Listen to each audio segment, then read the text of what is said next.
বন্ধু নিরঞ্জন বেশ কিছুদিন ধরে বলছে ওর বর্ধমানের আত্মীয়র বাড়িতে যেতে হবে মেয়ে দেখতে।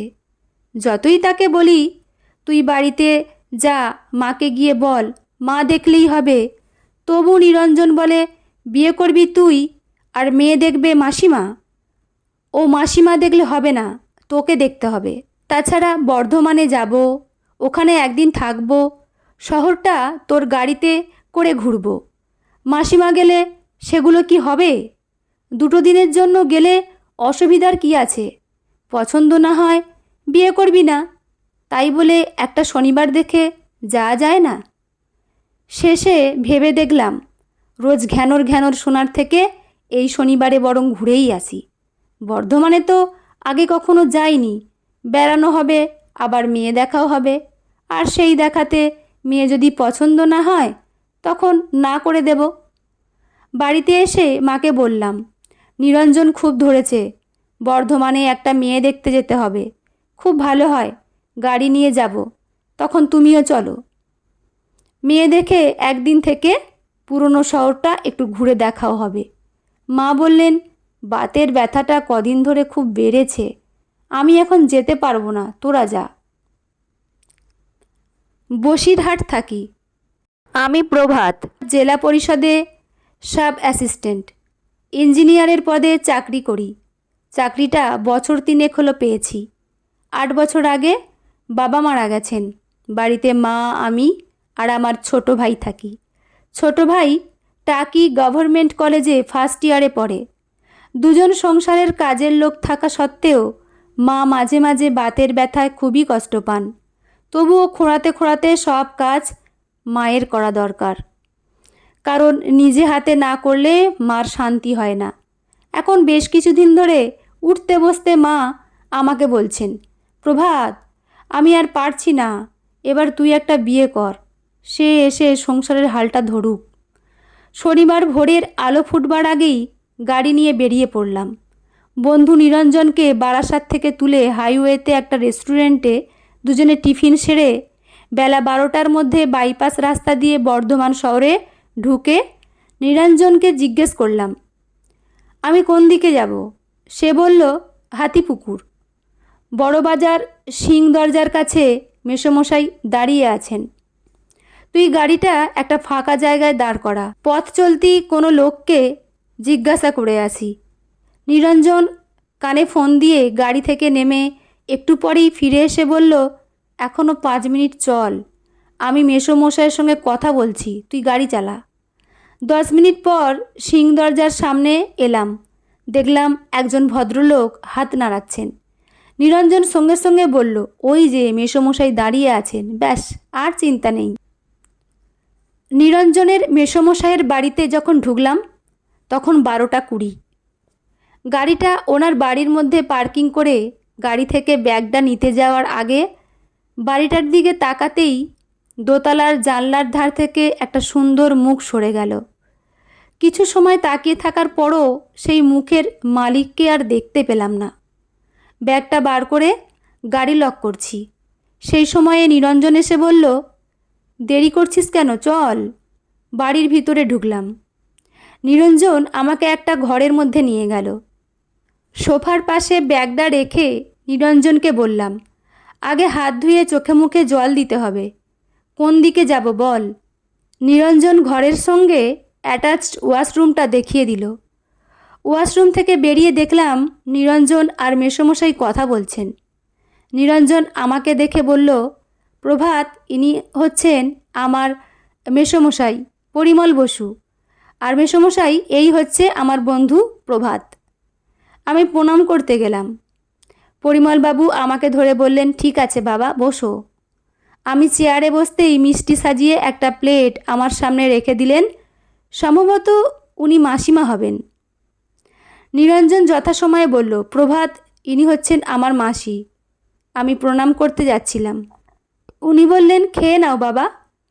আমি ওনার দিকে তাকিয়ে হেসে বললাম, হাইওয়েতে টিফিন করেছি, যদি একটু লেবু দিয়ে হালকা লিকার চায়ের ব্যবস্থা করা যায় তাহলে খুব ভালো হয়।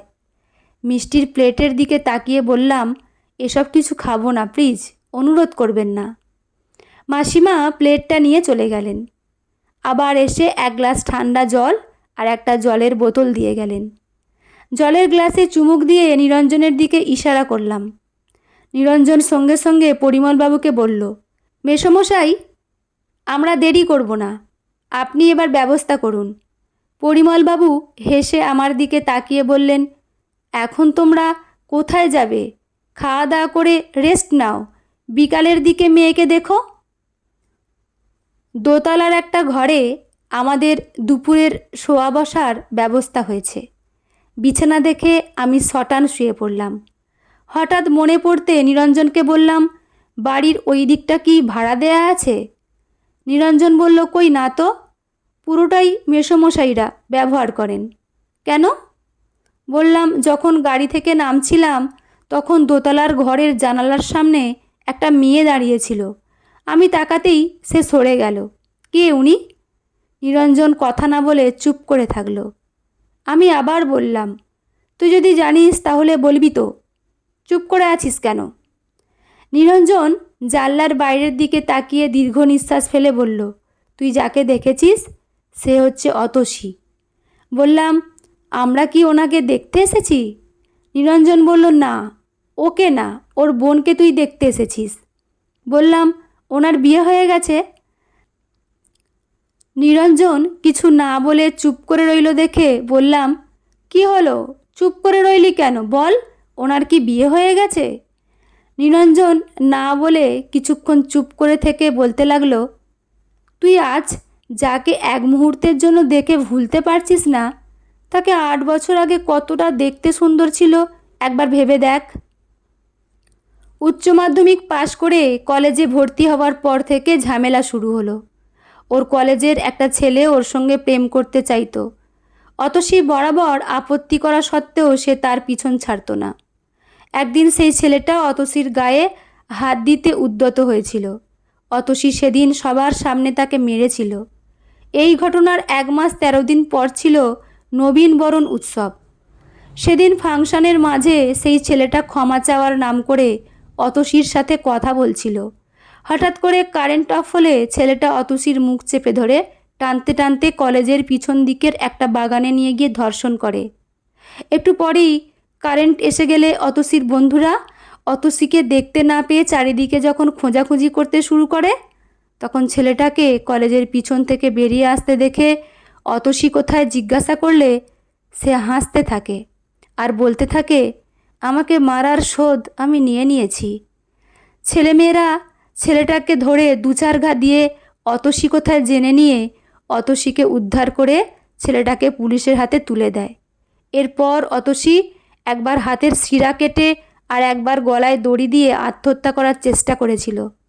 একবার ওর মা আর একবার ওর বোন দেখে ফেলায় সে যাত্রা বেঁচে গিয়েছিল। প্রথম প্রথম অতসীর মানসিক অবস্থা খুবই খারাপ ছিল। সবাই ভয়ে ভয়ে থাকতো, কখন কি করে বসে। এখন একটু ভালো, বাইরে বেরোয় না, কারোর সামনে আসে না। তুই ওর বোনকে দেখতে এসেছিস, সেই কারণে হয়তো উপরে দাঁড়িয়েছিল, তোকে দেখেছে। এই হচ্ছে অতসীর গল্প। পড়াশোনায় মেয়েটা খুব ভালো ছিল। পরে কলেজের সহযোগিতায় গ্র্যাজুয়েশনটা কমপ্লিট করেছে, ইংরেজিতে অনার্স নিয়ে। কিন্তু সেই পড়াশোনা কোনো কাজে লাগলো না। অতসী এখন বাড়ির কাজকর্মগুলোই করে। আজ আমরা আছি বলে সামনে আসছে না, সেই কারণে মাসিমা ভীষণ চাপে পড়ে গেছেন। তবুও শুনলাম আমরা আসার আগে ও সব গুছিয়ে রেখেছিল। আমি নিরঞ্জনকে বললাম, তোকে যে করেই হোক আমার একটা উপকার করতে হবে। নিরঞ্জন বলল, কি উপকার বল?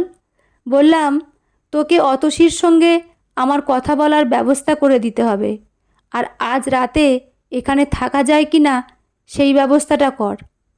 নিরঞ্জন আর কথা না বাড়িয়ে উঠে চলে গেল। আধ ঘন্টা পর নিরঞ্জন এসে বলল, যা ওই কোণার ঘরটায়।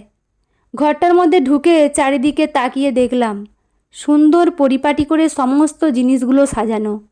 দরজার দিকে পিছন ফিরে একটা চেয়ারে বসে আছে অতসী। আমি ঘরে ঢুকতেই অতসী বলল, বসুন। আমাকে কি জিজ্ঞেস করবেন? দাদা কিছু বলেননি? দরজার প্রায় পাশেই অতসীর পিছনে একটা চেয়ার রাখা আছে। আমি চেয়ারে না বসে চেয়ারের পেছনে দাঁড়িয়ে বললাম, জানলায় আপনাকে দেখার পর থেকে আমার ভিতরে একটা কৌতূহল জাগে, তাই আমি নিরঞ্জনকে জিজ্ঞাসা করেছিলাম আমি যাকে দেখতে এসেছি সে আপনি কি না। ও বলতে চাইছিল না, শেষে আমার চাপাচাপিতে ওর কাছে আমি সব শুনেছি। বলে বললাম, আপনার কাছে আমি একটা কথা শুনতে এসেছি, উত্তরটা আপনি হ্যাঁ অথবা না দিয়ে দিতে পারেন। যদি না হয় আমি এখনই চলে যাব, আর যদি হ্যাঁ হয় তাহলে থেকে যাব। অতসী বলল, বলুন। বললাম, হয়তো আমি আপনার যোগ্য নই, তবুও আপনি আমাকে বিয়ে করবেন অতসী? অতসী চকিতে আমার দিকে ফিরে চেয়ার থেকে উঠে বলল, কি বলছেন আপনি? আমি ধর্ষিতা জেনেও আপনি আমাকে বিয়ে করতে চাইছেন? একদম কাছ থেকে দেখলাম 27-28 বছরের একজন সুন্দরীর চোখের কোল বেয়ে জল গড়িয়ে পড়ছে। সে বলছে, একজন ধর্ষিতার প্রতি সহানুভূতি দেখানো যায়, কিন্তু তাকে বিয়ে করা যায় না। আপনি আমার উপরটা দেখে কথা বলছেন, কিন্তু আপনি জানেন না আমার ভিতরটা ক্ষতবিক্ষত হয়ে রয়েছে। বলে সে বলল, আপনার কথা শেষ হয়ে থাকলে আপনি চলে যেতে পারেন। আমি 4 পা সামনে গিয়ে অতসীর দিকে হাতটা বাড়িয়ে দিয়ে বললাম, যেটা আপনার সাথে ঘটেছে সেটা একটা ইনসিডেন্ট জেনেই আমি এই অতসীকেই বিয়ে করতে চাই। অতসী চোখের জল না মুছে বলল, আমাকে দেখে সবাই মুখ ফিরিয়ে নেয়, আর আপনি আমাকে বিয়ে করতে চাইছেন? সরুন, এরকম বোকা বোকা কথা বলবেন না। এটা সিনেমা বা নোবেল নয়, একটা পুরো আস্ত জীবন। আপনাকে আপনার মার কাছে, সমাজের কাছে কৈফিয়ত দিতে হতে পারে। কেন আপনি আপনার জীবনে সমস্যা ডেকে আনছেন? আপনি আজ যেটা বলছেন, করতে চাইছেন, পরে হয়তো আপনাকে তার জন্য আফসোস করতে হতে পারে। আমি আরেকটু এগিয়ে গিয়ে তার হাত দুটো ধরে বললাম, মানুষের কোনো কিছুই চিরস্থায়ী নয়, সবই অল্প কিছু দিনের জন্য। প্রয়োজন শুধু দুজনের মনের মিলের। আশা করি আপনার কাছ থেকে সেটা আমি পাবো, কারণ আমি চাই আপনি মাথা উঁচু করে চলুন। যে দোষ আপনি স্বেচ্ছায় করেননি তার জন্য নিজেকে গুটিয়ে রাখবেন কেন? তাছাড়া আমি তো সব জেনে শুনে আপনার দিকে হাত বাড়িয়েছি, কথা দিচ্ছি আপনাকে আমি ভালো রাখার চেষ্টা করব। এখন আপনি ঠিক করুন, আপনি কি আমাকে বিয়ে করবেন? আপনি অনুমতি দিলে কালই আমরা বিয়েটা করে আমার মায়ের কাছে ফিরে যাব। দায়িত্ব তো সব আমার। আপনি আমার সঙ্গে থাকলে আমার ভালো লাগবে, আর যদি না থাকেন তাহলে হয়তো আর জীবনে বিয়েই করব না। ভাববো, প্রথম দেখাতে যাকে ভালো লেগেছিল আমি তার যোগ্য নই। কথাগুলো শেষ করে হাতটা ছেড়ে পিছন ফিরেছি চলে যাওয়ার জন্য। দেখি ঘরের বাইরে দরজার সামনে অতসীর বাবা, মা, বোন আর আমার বন্ধু সবাই দাঁড়িয়ে আছে চোখে জল নিয়ে। অতসীর মা আমার পাশ দিয়ে অতসীর দিকে এগিয়ে গেলে অতসী ছুটে এসে মার বুকে মাথা রেখে কাঁদতে লাগলো। আমি ঘর থেকে বেরিয়ে বন্ধু নিরঞ্জনকে আমার সাথে আসতে বলে পরিমলবাবুকে বললাম, আমি আপনার বড় মেয়ে অতসীকেই বিয়ে করতে চাই, আপনি সব ব্যবস্থা করুন। বন্ধুরা, গল্পটি এখানেই সমাপ্ত। গল্পটি কেমন লাগলো অবশ্যই জানাবেন। লেখা সুপ্রিয় ভট্টাচার্য, পাঠে আমি রিমি। দেখা হচ্ছে পরের কোনো গল্প নিয়ে। ভালো থাকবেন। ধন্যবাদ।